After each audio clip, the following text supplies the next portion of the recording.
খুব দ্রুত মজার কাপকেক আপনি বাসায় বড় থেকে ছোট যে কারোর জন্য যখন আপনি ইচ্ছে বানিয়ে নিতে পারবেন। আজকে আমি হঠাৎ করে বিকালে চায়ের সাথে খাওয়ার জন্য কাপকেকটা বানাতে বসে গিয়েছিলাম এবং এটার সাথে একটা ডিম এবং কিছু পরিমাণ মাখন এটাকে গলিয়ে অ্যাড করেছি। চাইলে আপনি অয়েলও ইউজ করতে পারবেন, এটা অপশনাল।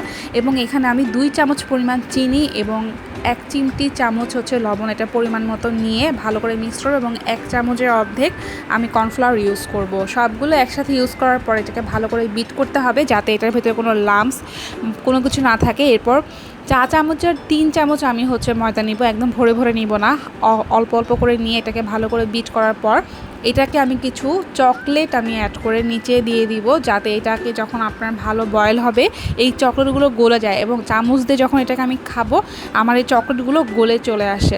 তারপর এটাকে আমি ভালো করে কুক করার জন্য একটা হাঁড়িতে কিছু অল্প পরিমাণ পানি দিব এবং এটার উপর আমি স্ট্যান্ডটা বসিয়ে দিয়েছি কাপটা বসানোর জন্য। কাপটাকে আমি হাঁড়িতে বসানোর পরে তারপরে ঢাকনা দিয়ে ঢেকে দিব।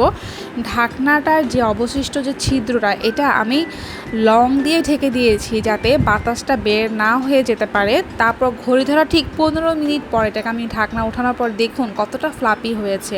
এটাকে আমি উঠানোর পরে ঠান্ডা করে যখন খেয়েছি এটা এতটা সফট এবং ফ্লাপি হয়েছিল এবং আমি যে চকলেটগুলো দিয়েছিলাম সেই চকলেটগুলোর ভিতরে একটা ভালো করে মেল্ট হয়ে গলে গিয়েছিল।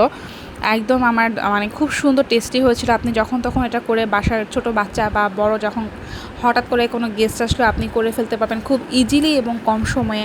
এত মজার কাপকেক খুব দারুণ হয়েছে, বাসায় ট্রাই করে দেখবেন।